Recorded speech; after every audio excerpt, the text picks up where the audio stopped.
एक सजो,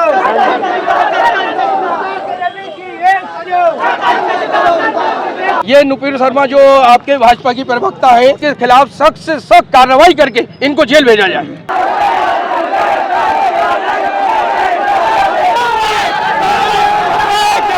हम सब कुछ बर्दाश्त कर लेंगे, अपने आका की शान में गुस्ताखी बिल को बर्दाश्त नहीं करेंगे। नागरिकता संशोधन कानून के विरोध से लेकर कानपुर प्रोटेस्ट तक पिछले 3 सालों में अल्पसंख्यकों के जितने भी प्रोटेस्ट हुए हैं वो हिंसा का शिकार हो गए। ऐसा माहौल जिसमें मुसलमानों का सड़क पर उतरना खतरनाक हो गया है। भाजपा प्रवक्ता नुपुर शर्मा की अपमानजनक टिप्पणी से मुसलमानों में उबाल है, लेकिन कानपुर के मुसलमानों का इसका इजहार भारी पड़ गया। शुक्रवार को बाजार बंद को लेकर कानपुर में 2 समुदायों में झड़प हो गई।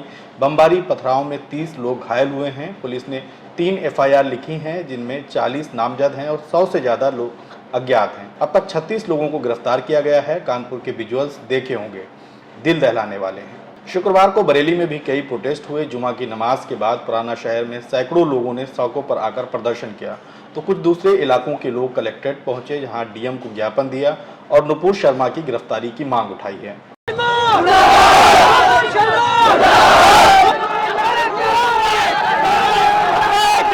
ये नुपुर शर्मा जो आपके भाजपा की प्रवक्ता है, इन्होंने हुजूर की शान में गुस्ताखियां की है और इनके खिलाफ हम प्रदर्शन नहीं बल्कि ज्ञापन भी देने आए हैं जिलाधिकारी साहब को।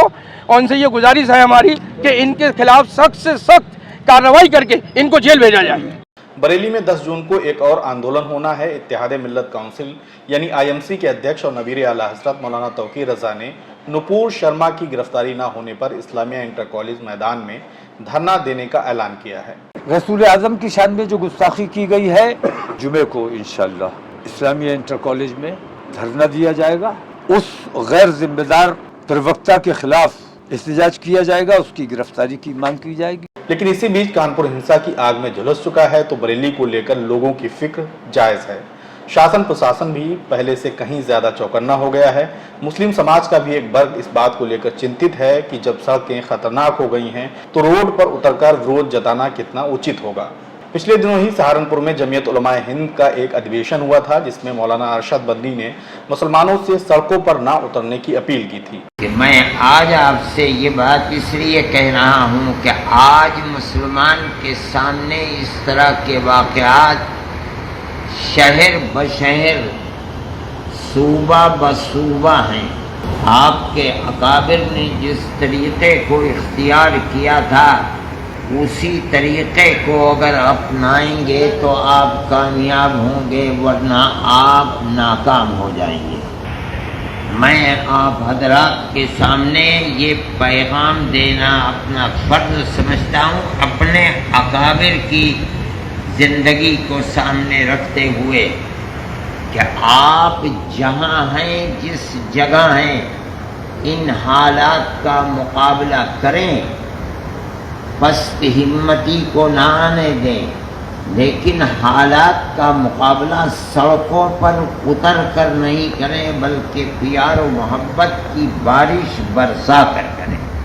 ये चाहती है दुनिया, अरबाब इक़्तिदार चाहते हैं कि किसी तरह मुसलमान हिंदू के मुकाबले के ऊपर, अक़लियत अक्सरियत के मुकाबले पर सड़कों पर आ जाए और बाहम हाथापाई हो। मैं ये कहता हूँ कि मुसलमान इसको लिख ले कि अगर किसी एक जगह भी मुसलमान ये करता है तो मैं कहता हूँ 100% कहता हूँ कि वो फ़िरक़ा परस्त ज़हनियत को तक़वियत पहुँचा रहा है। कुछ लोगों ने उनके बयान और पैगाम पर कमजोरी के तौर पर देखा तो किसी ने आलोचना की, लेकिन कानपुर प्रोटेस्ट और हिंसा को इस बयान के केंद्र में रखकर देखें तो क्या इसमें अपने लोगों को बचाने की वो फिक्र नजर नहीं आती है। NRC आंदोलन को याद कीजिए, दिल्ली के अलावा यूपी में कितनी जगह हिंसा भड़की थी। ये भी देखिए कि इनमें कौन लोग मारे गए थे, किन्हें गिरफ्तार किया गया था, कितने नौजवान आज तक जेलों में हैं। उस आंदोलन में दर्जनों लोगों को जान माल का भारी नुकसान उठाना पड़ा था। पिछले 3 सालों में कितनी जगह एक जैसा पैटर्न देखने को मिला है। इसी साल अप्रैल में राजस्थान के करौली, मध्य प्रदेश के खरगोन, कर्नाटक, गुजरात, उत्तराखंड और दिल्ली की मस्जिदों के बाहर झंडे लगाने को लेकर हिंसा भड़की। उसके बाद जो कार्रवाइयां हुई उनमें किसे गिरफ्तार किया गया, किसके मकानों पर बुलडोजर चला और कौन लोग जेलों में हैं। ऐसे बहुत सारे सवाल हैं जिन पर मुस्लिम समुदाय को विचार करने की जरूरत है। जमीयत उलमा हिंद की अपील में इसे महसूस किया जा सकता है। कानपुर के पुलिस कमिश्नर विजय सिंह मीणा ने कहा कि कानपुर हिंसा में 36 लोगों को गिरफ्तार किया गया है। आरोपियों के खिलाफ गैंगस्टर के तहत कार्रवाई होगी, उनकी संपत्तियां जब्त की जाएंगी या तो उन्हें ध्वस्त किया जाएगा। कानपुर में यतीम खाना, नई सड़क और परेड चौराहा इलाके में अभी भी खौफ फैला है। भारी संख्या में पुलिस और पीएससी तैनात है और बहुत सारे लोग पुलिस से जान बचाते फिर रहे हैं, जो ना तो प्रदर्शन में थे और ना ही हिंसा में, लेकिन डर तो बना ही है।